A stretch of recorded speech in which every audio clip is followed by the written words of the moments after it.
hai mà tao nước thơ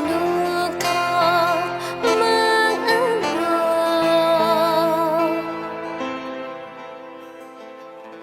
hai chữ bơ cho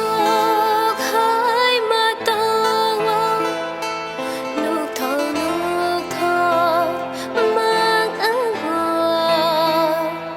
hai chữ bơ cho hai mà tao nước thơ mang ơn